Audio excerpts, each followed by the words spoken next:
Here we go. This right here, Vietnam is a war pilot survival knife. It's the star of today's restoration.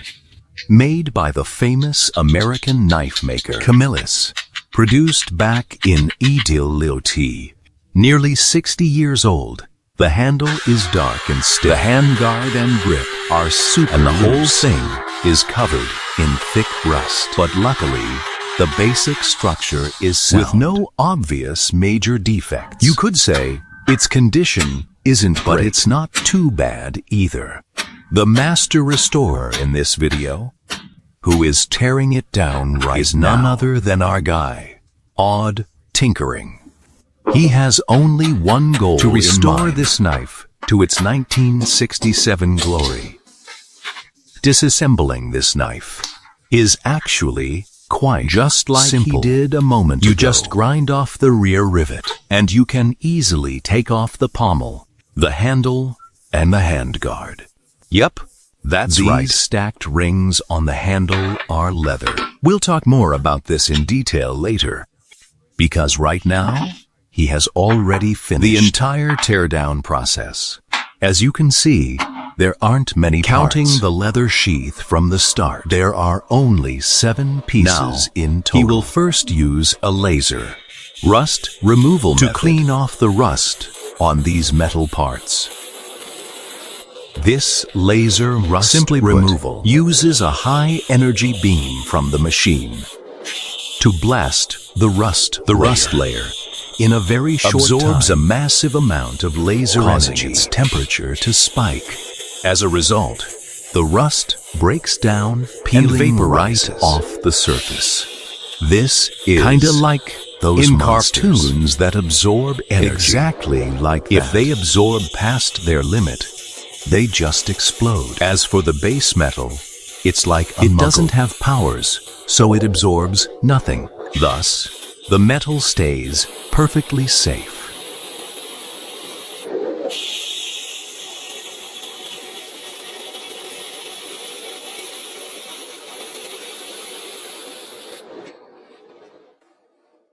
After finishing the rust removal, we can clearly see on the Camillus logo, along with 1967 NNY stamped on it. Moving on to the blade, even though there's quite a bit of pitting left behind by the rust, the main structure is solid and totally fine. Plus, the edge is still relatively sharp. For him, he doesn't want to follow other creators and polish the blade to a mirror finish. Instead, he prefers to keep its original vibe. So he's only doing a light sanding.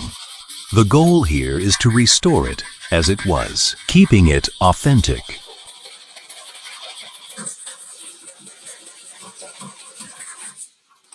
And here is the result after sanding. He basically just cleaned up the surface blemishes. Next up, he needs to deal with this old, brittle leather handle. Without a doubt, his way to handle this is simply to make a new one. By using a hollow punch tool, he can easily punch small leather discs, one by one. And the center hole of these discs needs a little adjustment to better fit the rectangular tang of the handle.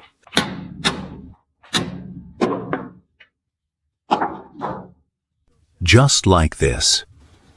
For the entire handle, you need about 80 of these leather discs to build up a solid, functional leather grip. Now that he has enough materials, the next step is using a liquid leather softening agent to wet and soften these leather pieces. Once the leather is fully softened, he can use a C-clamp to compress them axially. This squeezes the air out from inside the leather bit by bit. The fibers bind closer and closer together, making it very dense. After a while, the leather is fully set in shape, but to form a proper handle, he needs to apply epoxy resin between each layer to bind them all tightly. Also, you can see that the blade is wrapped with a layer of tape. This just to make it easier to remove later. After all, neither the new leather handle nor the tang are fully prepped yet, so they shouldn't be permanently glued together. Once the resin has completely dried and cured, he can use a belt sander to sand the entire handle down, shaping it smooth, getting the exact size just right.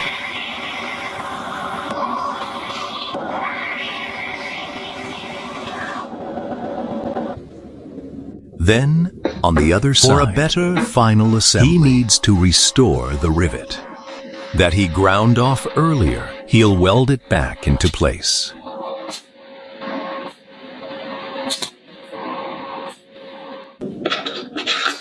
The next step is to put all the parts of this survival knife back together. So, the reason they use a peened rivet to secure it is actually it won't loosen over time like threads do, and it's much stronger than just glue. But the downside is also obvious. If it breaks, you have to re-weld it. It's a bit of a hassle to repair. After fully assembling the knife, some extra touches are needed. First, he needs to carve the anti-slip grooves on the handle.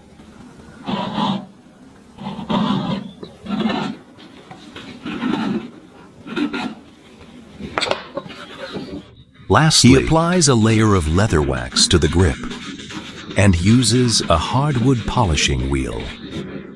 For a fine, detailed polish, this kind of leather handle actually that other materials just don't have.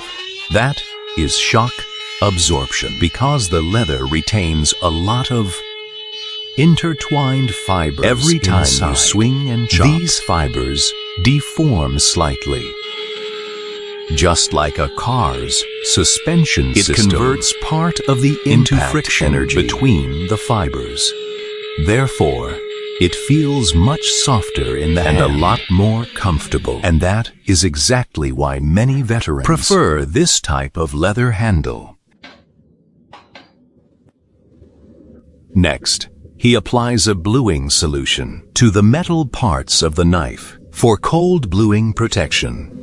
The resulting black oxide film makes the whole knife look much more unified and sleek.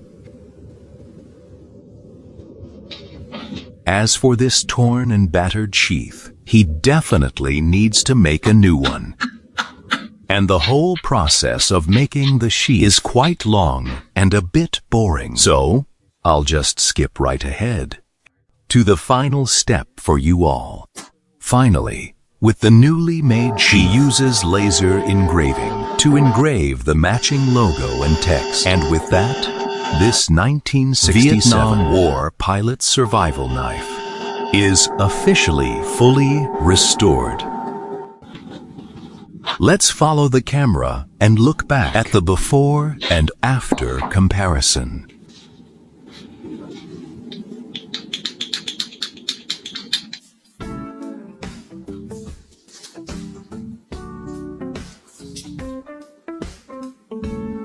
Oh, right. Inside there is a sharpening stone. If you ever feel bored, you can take it out and sharpen the blade.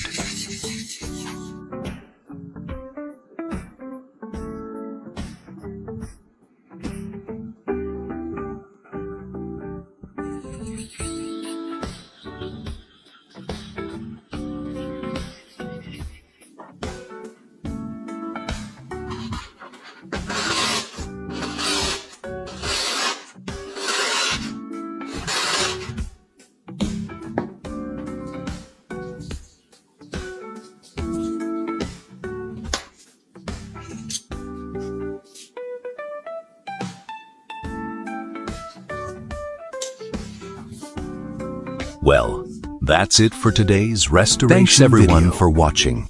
Welcome to the channel. Don't forget to subscribe. Bye. Once again, thanks for visiting Max's Restoration Zone. Bye-bye.